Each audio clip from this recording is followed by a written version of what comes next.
Okay, oxygen tank or oxygen cylinder. Nap. Okay. This one? Pressure gauge. Okay. Pressure gauge. Okay. Ito. Flow meter. Flow meter. Yan. Flow meter regulator. Regulator. Ito. Oxygen output. Itong ba? Ito. Ito. Okay. Humidifier bottle. And that one, nasa loob. Okay. Oxygen pipe. Okay. So, mayroon pong water level. Okay, saan pa yung lower and then upper? So, yan po yung maximum. That's the minimum.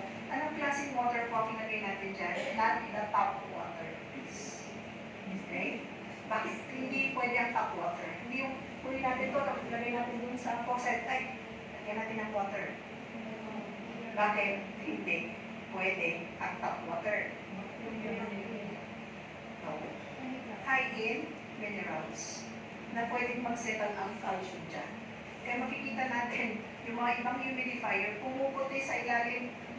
Okay? Kasi baka naman tap water ang ginamit. Okay? So, ang gagamit po natin is distilled water or boiled water na tumamig muna. Huwag naman hot water na ilagay mo dyan. Again, distilled water. Pwedeng water na boil, pero dapat na-cool down natin. Okay? So, ano again ang tawag natin dito? Nasal cannula or nasal prongs. Nasal cannula. Basta nasal cannula. Okay, meron pang adult, meron pang babies. Okay? And we have here, and meron dito,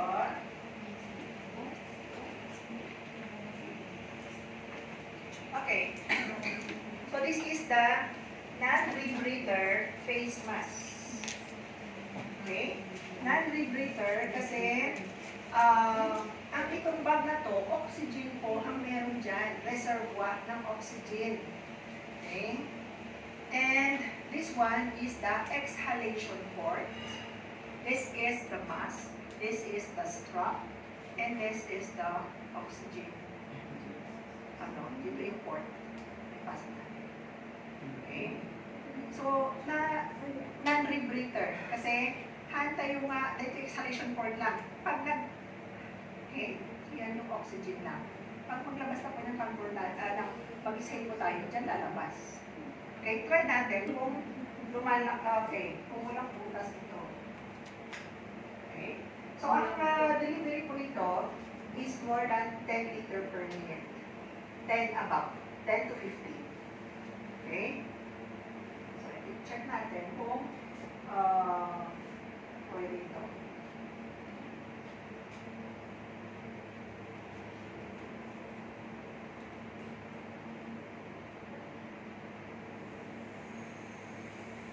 Okay.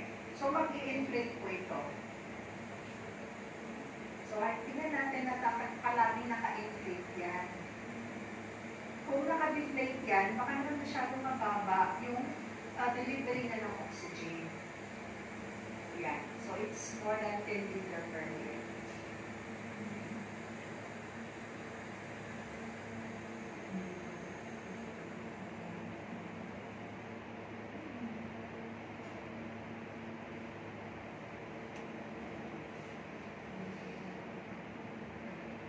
So, sa ambo ba, i-connect nila dito.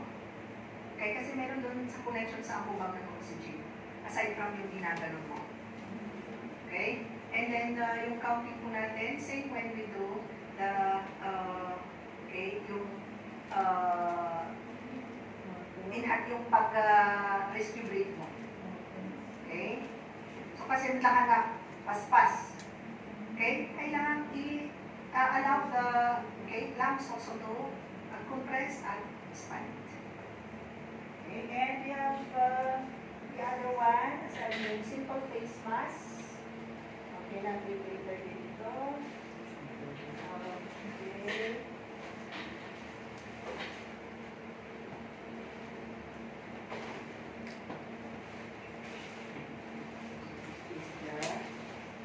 Yan. Okay? Ang simple face mask, okay? Ang simple face mask delivers 6 to 10 liter lang. 6 to 10 liter per minute ang simple face mask. Again, for the nasal cannula, 1 to 6. Ito, 6 to 10. Yung non-vibrator, 10 to 15. Okay? And we have the Venturi face mask, the Venturi mask. Okay. So, pag makita nito natin, iba-iba po yung kulay. Meron ng limit, yung liter, pag orange, okay, so makita mo dito ay dito eh. Okay? So, ilang liter per minute yan? L, una na. Okay? So, i-connect natin is may DJ, may sa connect dito. Inaris-aris nila naman yung connection tube dito. Kasi may mako-connect pa tayo dyan. So, yan. Tapos dito yung port na ng oxygen. And then go. Okay? So, this deliver, okay, 12 liter per minute. Kasi pag nakita natin, yan. Okay? So, diretso na dito. And namimix po yung room air. Namimix po yung room air. Ayan. Kasi may opening dyan. Okay? Pwede ito eh. Kasi baliktad mo basta. Pakas dyan ka. Okay? Kailang may tube pang nilalagay dyan. Kasi ito, iba rin ano. Ito na naman sa white. Okay, tignan mo nga kung ano yung panang white.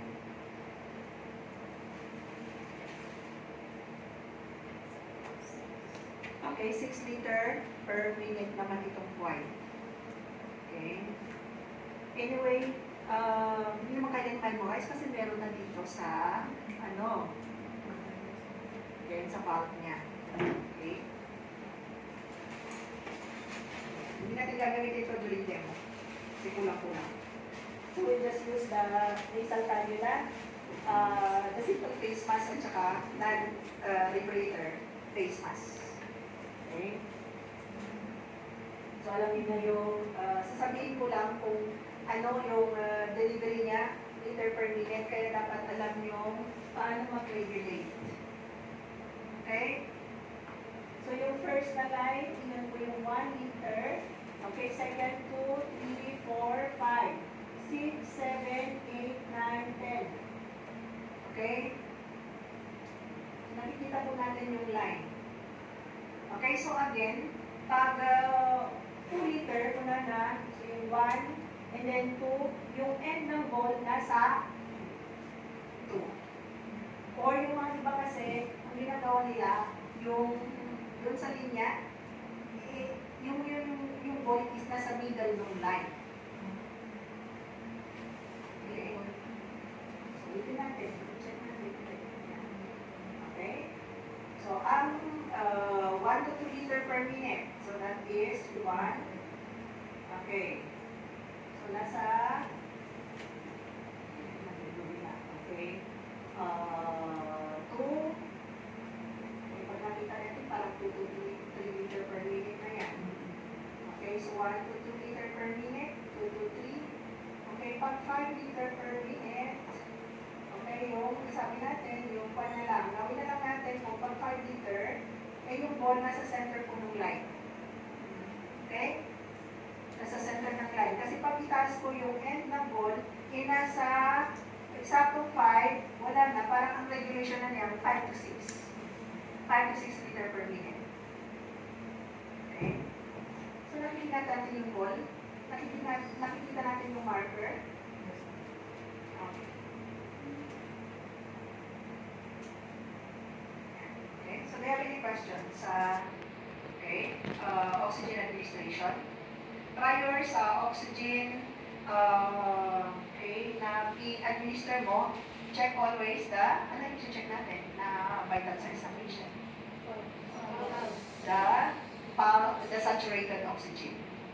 Check natin yung saturated oxygen. Okay? 95 naman. Kailangan ba niya yung oxygen? No. Probably hindi na. Usually, ang kanyang SpO2 is nasa 85 below. So, yun na yung, kasi kayo may order na yung doctor. Okay. Pagtatanungin ko kayo, before your RD, anong kanyang SpO2? Ma'am, 95. Kailangan ba ng oxygen yan? Kaya ibaba nyo naman. Kunwari. No. Sabihin nyo lang 85 or 88. Kaya nalawag nyo naman sa 95%. Hindi na kailangan ng oxygen. Diba?